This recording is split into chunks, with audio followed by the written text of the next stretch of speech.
Another big update came out regarding The Rock's next match, so we'll see what's new there. We'll also check out what's going on with Damage CTRL, Dakota Kai, and more.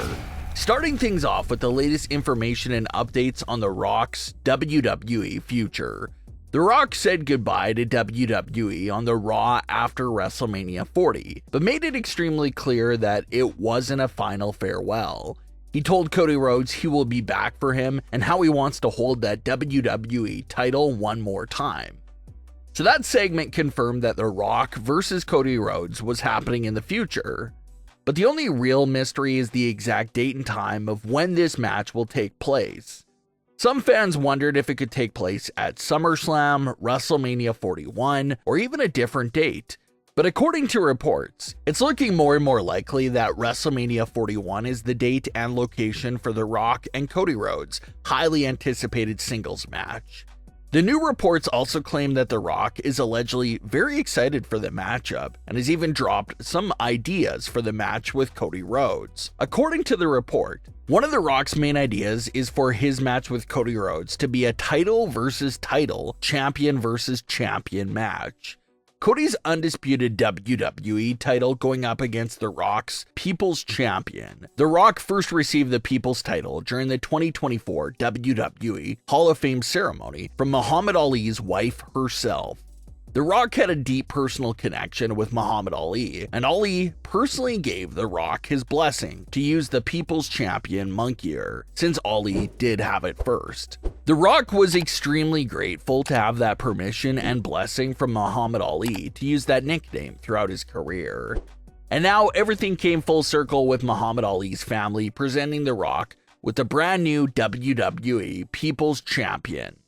And the surprising thing about that title is that The Rock brought it everywhere with him following that Hall of Fame ceremony. He had it with him at WrestleMania 40's entrance, he held it high after his match, and he once again walked out with it at the Raw after WrestleMania. The Raw after WrestleMania crowd did try to stir the pot and get under The Rock's skin by chanting and heckling at him about how this championship wasn't a real title. But The Rock swung back at the fans by reminding them who gave him the title, and all the meaning it has behind it. And even in that same Raw after WrestleMania segment, Cody Rhodes even expressed his desire to hold the People's title in his hands. So even though it's not an actual real title that's acknowledged by WWE history, it looks like the championship can still turn out to play a big role in this upcoming match between Cody and The Rock.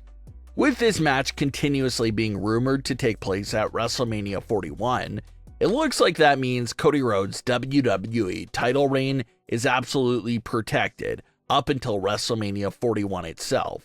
And if this match does take place with both titles on the line, could The Rock actually win the title? A lot of fans think The Rock does have a good shot at capturing the WWE title from Cody Rhodes, because that could actually help set up Roman Reigns versus The Rock again. Some fans were complaining when this WrestleMania 41 report came out for The Rock versus Cody, because they were all questioning why WWE wasn't doing The Rock versus Roman at WrestleMania 41 itself. The Rock and WWE explained at the WrestleMania 40 press conference why a match between Roman Reigns and himself for the WWE title would be the biggest match in history. So why would they delay that match from happening at WrestleMania 40 and now WrestleMania 41? And the best guess is that they learned their lesson from the fan backlash at WrestleMania 40, and now they're going to be extra careful and properly set up The Rock versus Roman Reigns in a way that the fans won't completely hate. Like The Rock has been alluding to over the last few months, he keeps talking about playing the long game and taking the fans on this long epic ride. Well, what if the long game he's referring to is bringing this whole entire thing full circle until they get back to The Rock versus Roman Reigns? Hypothetically speaking, if The Rock dethrones Cody Rhodes at WrestleMania 41 and is backed up by Solo Sikoa and the new Bloodline, maybe the big hero there in that situation to dethrone The Rock and take the Bloodline would now be a babyface version of Roman Reigns. Therefore, once again, setting up a scenario to have The Rock versus Roman Reigns for the WWE title on the WrestleMania stage, with the main difference this time around being that the roles are completely flipped.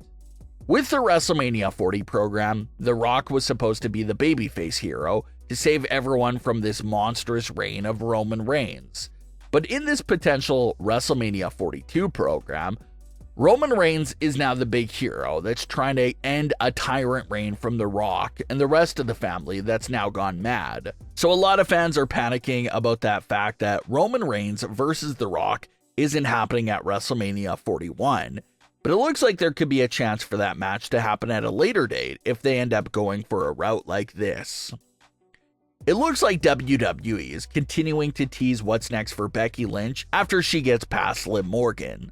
Liv Morgan is currently in the transitional state of turning heel, and she also has a big WWE Women's World Title match booked with Becky Lynch at the King and Queen of the Ring event. And assuming that Becky Lynch gets by Liv Morgan, it looks like Becky's next feud after that will immediately pop up.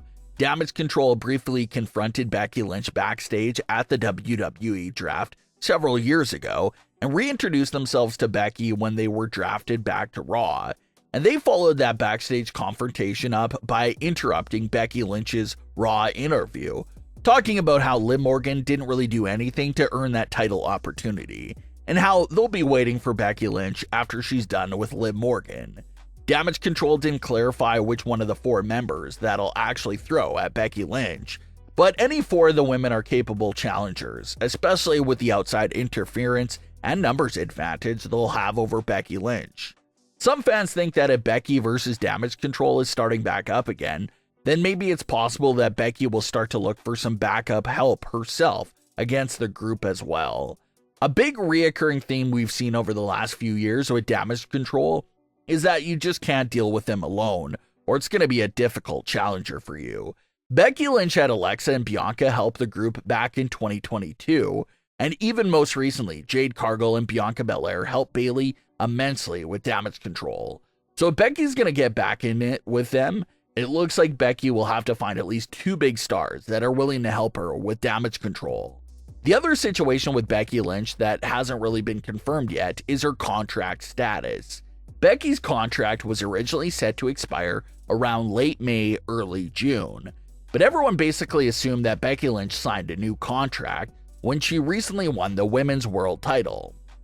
They also assumed that she signed a new deal when it was just confirmed a few weeks back that her husband Seth Rollins has signed an extension.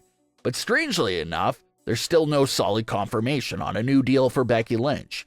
No reports are claiming it, and it hasn't been announced by WWE either. So basically, there's nothing but assumptions there with Becky's signed new deal.